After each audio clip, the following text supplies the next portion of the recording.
Dears and dears, welcome to TharBar Thoughts. Today's Saturday done questions are about the body parts.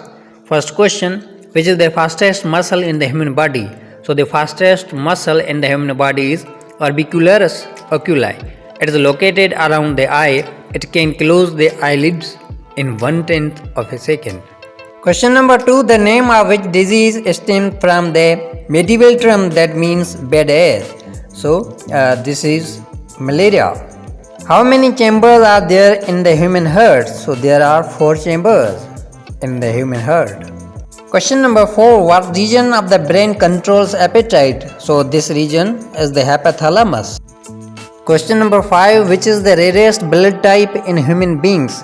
So the rarest blood type in human beings is AB negative. That is less than 1% of the population has this blood type. Question number 6, how many muscles does it take to smile? So 17 muscles takes to smile.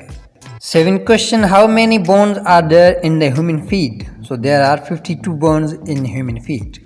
Question number 8, which is the most flexible muscle in the human body? So it is the tongue, that is the most flexible muscle in the human body. Question number 9, which is the largest artery in the human body? So it is the aorta in the chest. This is the first blood vessel the blood travels through once it leaves the heart and carries the blood away to be distributed around the body. Last question, what is the medical name for the largest vein in the human body? So the largest vein name is vena cava.